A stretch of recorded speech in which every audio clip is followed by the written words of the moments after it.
warahmatullahi wabarakatuh. Warahmatullahi wabarakatuh.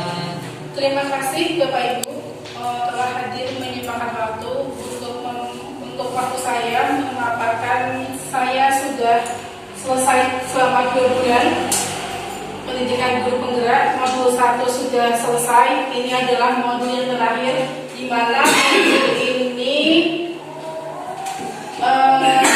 pekerjaannya emang harus melibatkan orang banyak, dan menguploadnya adalah menggunakan video presentasi yang nanti juga akan diupload di PMM dalam bukti karya, seperti itu.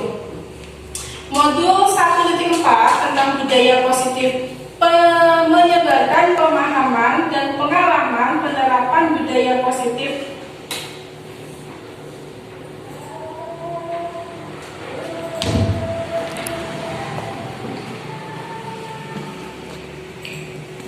Selamat datang para guru hebat. Mari kita belajar bersama, berkolaborasi, saling mendukung demi mewujudkan disiplin positif di sekolah kita tercinta ini.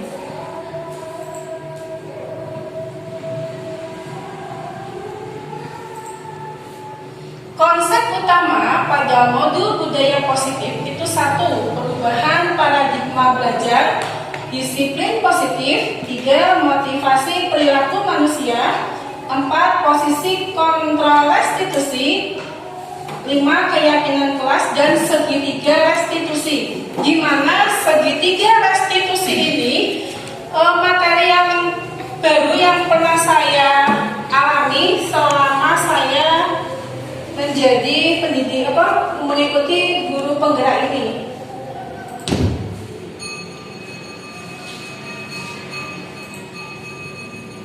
Pembelajaran dengan paradigma baru. Pembelajaran dengan paradigma baru itu dirancang berdasarkan prinsip pembelajaran yang terdiferensiasi, sehingga setiap siswa belajar sesuai dengan kebutuhan dari tahapan perkembangan untuk mewujudkan siswa yang berprofil pelajar Pancasila. Di mana terdiferensiasi ini artinya kita tidak bisa memaksakan kehendak siswa itu sampai kemana kebutuhannya, sampai kemana kemampuannya. Kita hanya bisa menuntun dan memfasilitasinya yang akan jadinya nanti dalam waktu pembelajaran itu akan dia peroleh dengan maksimal, seperti itu.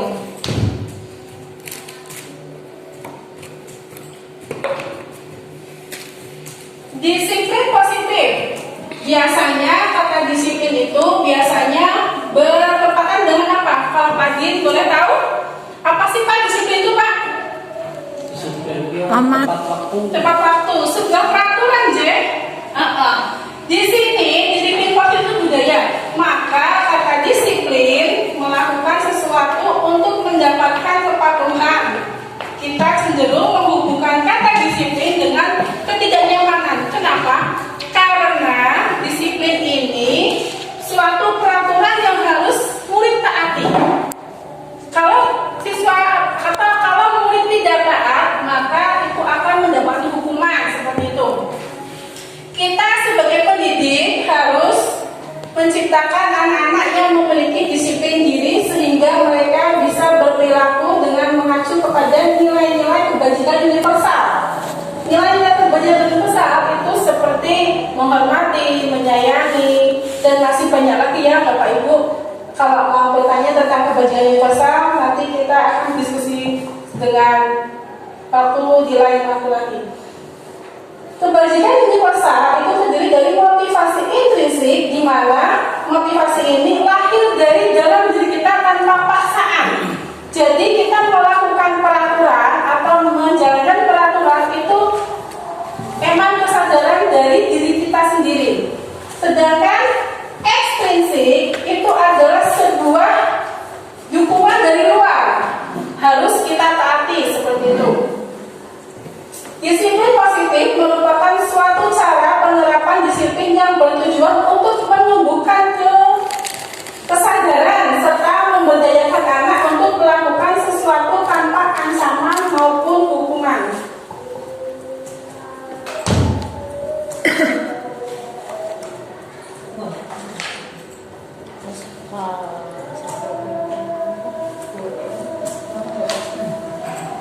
Selanjutnya,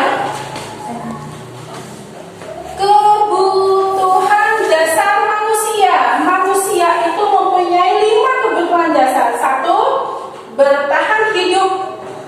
Contohnya apa, Pak? Tahu bertahan hidup? Makan. Apalagi, Bu?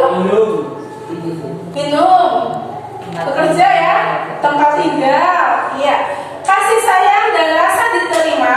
Penguasaan, kebebasan, dan kesenangan. Itu adalah kebutuhan dasar manusia.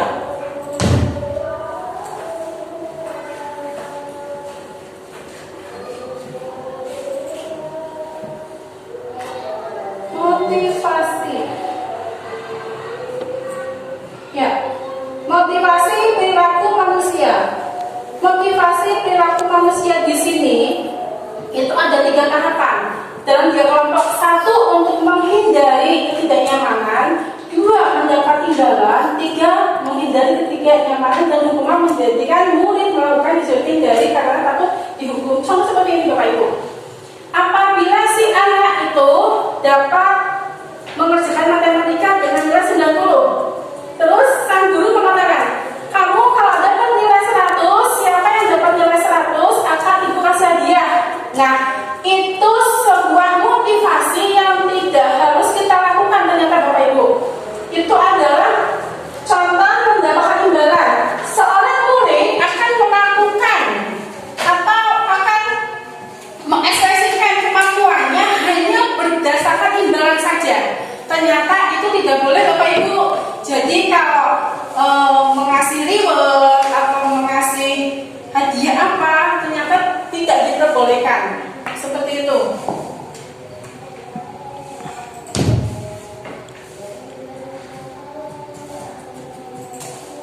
Di sini ya, ada konsep disiplin. Disiplin mempunyai 2 konsep, yaitu hukuman. Sebuah hukuman. Ya. Hukuman dan penghargaan. Kalau hukuman itu mengakibatkan anak itu merasa disakiti, tidak nyaman, merasa takut, memaksa, atau bisa saja murid itu menyembunyikan kesalahan. Salah tapi orang ngaku, seperti itu. Murid menjadi rendah diri, dia minder. Kalau berdasarkan penghargaannya akan tidak efektif, merusak hubungan, yang artinya si A dapat upah dari gurunya hadiah, sedangkan si B tidak dapat. Akhirnya siswa itu maning-maning bocah kaya, maning-maning bocah kaya, kan seperti itu ya. Akhirnya merusak hubungan satu sama yang lainnya, seperti itu. Mengukur dengan sistem ranking. Nah, di rapor untuk kedepannya sudah tidak ada lagi sistem ranking. Siapapun itu yang pintar, guru tidak boleh meranking si A, si B, si C dapat 1, 2, 3, tidak seperti itu. Semua anak itu sama. Merampas hak anak untuk menghargai dirinya. Nah, di mana apabila kita itu mengasih penghargaan kepada anak yang lebih menonjol, maka yang tidak menonjol itu akan minder, akan rendah harga dirinya. Dia minder dengan dirinya sendiri. Padahal dia mampu di bidang lain, misalkan tidak hanya di bidang akademiknya, seperti itu. Tipis, Bapak Ibu. Kalau konsekuensi itu penguatan jangka panjang, perlu monitor berkelanjutan, stimulus atau sebuah dorongan respon kepada anak itu. Murid menghormati peraturan dari gurunya. Murid kehilangan waktu untuk merenung kesalahan. Dari 1, 2, 3, 4, 5, dari 5 ini bisa dipahami? Tidak perlu penjelasan ya?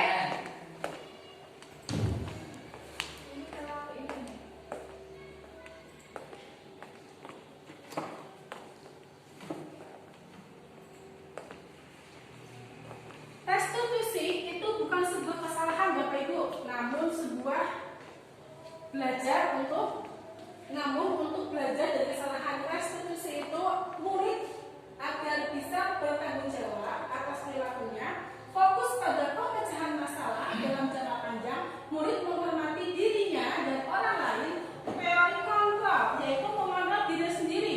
Bagaimana saya bisa baik, bagaimana saya harus menaati peran itu dengan kesadaran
tidak disiplin.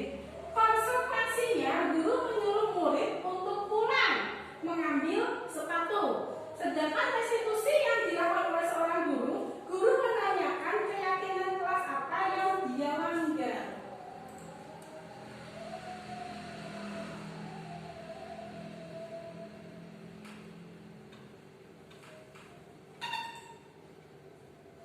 Ini adalah 5 posisi kontrol yang harus dimiliki oleh seorang guru. Terima kasih atas waktunya yang disediakan untuk saya untuk disiplin, kemudian menggunakan makanya restitusi. Kalau ada kasus contoh yang sering saya alami, anak yang sering membolos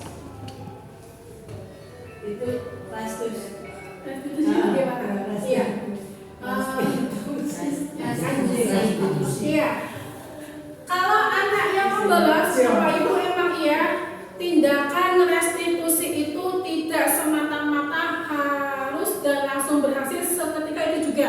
Perlu tahapan dan waktu yang panjang untuk menyadarkan bahwa apa yang mereka lakukan itu salah, seperti itu. Jadi anak bolos sehari, 2 hari kita pantau, kita bimbing, kita kasih masukan, seperti itu. Karena kenapa? Sekarang itu guru tidak boleh marah ya Bapak Ibu ya, tidak boleh marah, tidak boleh memakai kekerasan, hanya dengan cara memberi masukan dan bimbingan. Semoga di hari-hari berikutnya anak itu akan berubah, seperti itu. Jadi keyakinan akan dirinya sebuah motivasi intrinsik, maksudnya Bapak Ibu. Jadi bukan karena bu guru neke, karena bu gurunya. Jadi pinginnya dari dia sendiri. Oh iya, kalau saya bolos itu nanti dapatnya apa, terus kerugian yang saya dapat itu apa. Paling kita hanya bisa mengasih motivasi seperti itu, Ibu. Jadi emang bertahap, tidak bisa langsung seperti hukuman kan langsung kapok ya. Tapi kapoknya anak itu menjadi takut. Kalau restitusi itu sebuah bimbingan perlahan-lahan seperti itu. Iya, betul sekali Bu. Terima kasih Ibu. Ada lagi? Monggo Ibu Ipa. Monggo. Kalau tidak bisa buka Ini ada 2 pertanyaan Iya. tentang penghargaan ya. Ini tidak efektif. Apa maksudnya tidak efektif? Yang kedua, mengukur dengan Ranking. ranking. Iya. Itu. Mohon penjelasannya. Ya, terima kasih. Penghargaan di kelas biasanya saya pun sering mengalami. Ayo, siapa yang bisa soal matematika ini? Ibu kasih uang 5.000. Nah, seperti itu kan? Atau ayo nanti kita kasih permen. Ibu beli ciki nih, seperti itu. Nah, itu sebuah penghargaan, Pak. Jadi anak itu yang bisa hanya anak yang pintar saja. Aku bisa. Nah, lagi-lagi si A yang bisa menjawab pertanyaan saya, dia dapat uang dari saya sebab penghargaan, nggih. Terus besoknya lagi juga sama. Dapat permen. Lah, sedangkan si anak B itu dia tidak bisa menjawab. Dia lambat, dia bisa tapi tidak tanggap langsung. Akhirnya kan dia mempunyai sebuah jenjang, punya batasan. Sing pinter kayak terus, sing entok hadiah dia terus. Nah, itu sebuah penghargaan yang merendahkan temannya. Jadi temannya yang satu dengan yang lain tidak akur, mani-mani dia yang dapat, lagi-lagi dia yang dapat, seperti itu. Jadi tidak boleh. Misalkan kita mau kasih penghargaan, boleh Pak, yang pintar, yang ranking 1 atau yang nilainya bagus kita kasih bintang, ditempel. Nanti saya akan membuat seperti itu, berlomba-lomba mendapatkan medali emas Pak. Jadi nama-nama siswa ada fotonya. Nanti yang hari ini bisa mengerjakan soal ini dapat bintang berapa, kayak gitu. Jadi semua akan mendapat bintang, tetapi dengan cara berlomba. Seperti itu dapat. Yang satu dapat apa? Ranking. Iya. Ternyata dalam akhir semester 1 kita tidak boleh meranking siswa. Apalagi sekarang saya punya siswa inklusi Pak, Bu. Siswa inklusi itu sangat terbelakang sekali. Tapi gimana caranya biar bisa menyesuaikan dengan temannya. Nah, jadi anak yang sudah pintar itu tetap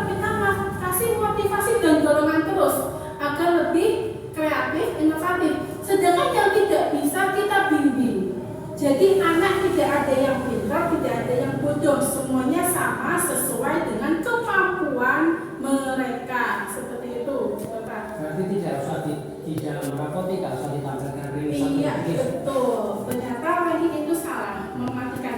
Karena anak itu tidak pintar di kognitif saja, tidak dinilai saja. Bisa jadi yang namanya Mas Hafiz, dia tidak pintar di IQ-nya, pelajarannya, tapi di olahraga dia pintar. Nah, seperti itu.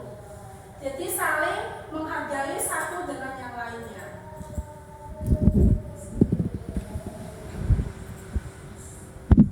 Terima kasih. Ada lagi Ibu, monggo.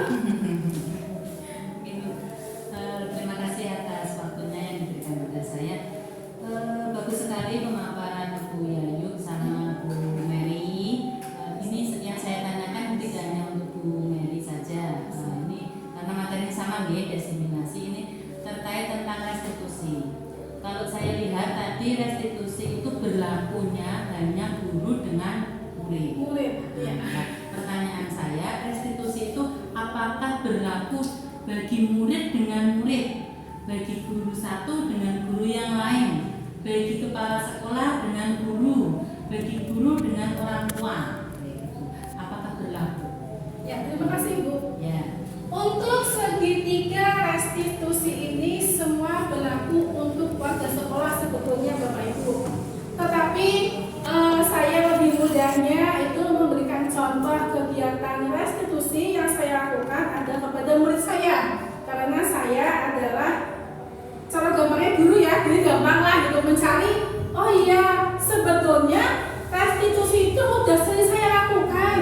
Sebetulnya dari belakangnya itu cuma baru ini tahu materinya seperti itu. Untuk guru dengan kepala sekolah bisa sekali. Guru dengan guru is okay Bu, bisa. Murid dengan murid pun sama, bisa seperti itu. Jadi Bu Ipa nggak bisa marah sama saya seperti itu ya. Nah, Bu Ipa panggil saya di restitusi. Mbak Mary, kenapa gerakannya siap? Nah, Bu Ipa kan minta jawaban dari saya seperti itu. Nah, jadi ya besok lagi nggak boleh siang ya, diusahakan lebih awal. Nah, jadi saya mempunyai kesadaran diri bahwa saya harus disiplin dalam waktu, bukan karena alasan saya seperti itu. Oh iya, nih aku makan awan gue. Nek bocah kan lihat saya, anak lihat saya bakal siang sebagai guru. Nah, saya mencontohkan kepada murid saya pun memberikan yang positif kepada atasan saya. Seperti itu Ibu.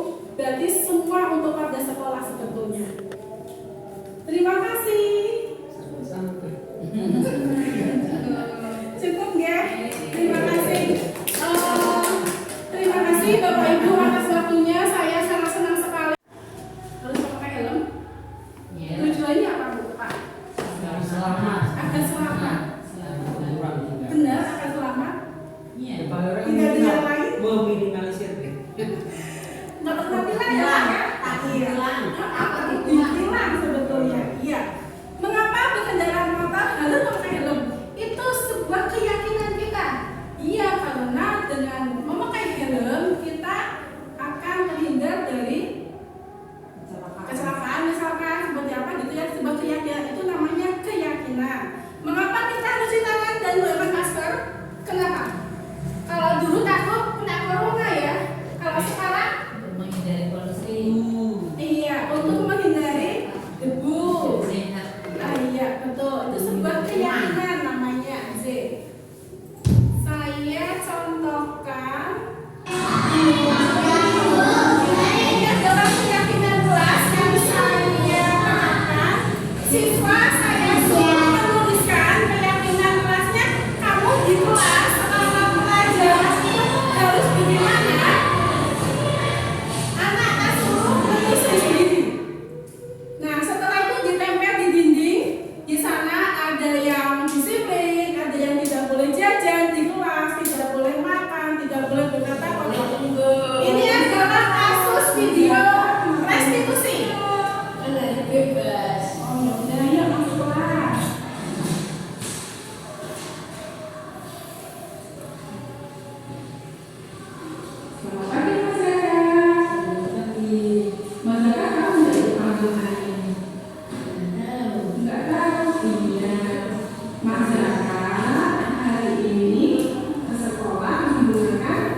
Sebetulnya meskipun hari bebas, kita kalau datang ke sekolah tetap menggunakan ketiga sepatu. Mas Jaka sudah melaksanakan kesepakatan belum?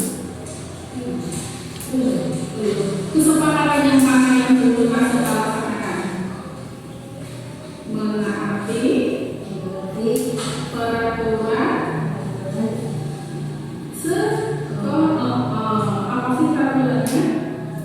Menggunakan sepatu hitam, kaos kaki, iya. Mau bilang lagi? Tidak ya. Besok harus aku ya. Ya, kembali kita.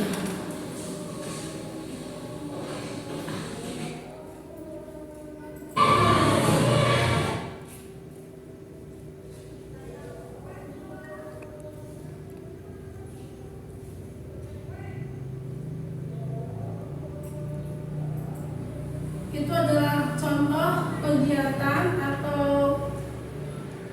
restitusi yang saya lakukan kepada siswa. Siswa itu kasusnya satu, ada 4 kasus yang saya ambil, yaitu biasa emang Mas Zaka itu selalu pakai sendal kalau datang ke sekolah pas di jam hari bebas kemarin itu tidak mengada-ngada, kalau itu emang iya seperti itu. Nah, itu adalah restitusi yang saya laksanakan, jadi tidak menghukum siswa saya, tetapi memberi pengertian bahwa hari bebas pun tetap menggunakan atribut sesuai dengan tata tertib sekolah, seperti itu. Dalam penerapan program disiplin positif, hendaknya guru memiliki standar kepribadian profesional dan sosial yang baik, di mana guru mampu berefleksi pada posisi kontrol, mengontrol dirinya, perjalanan dirinya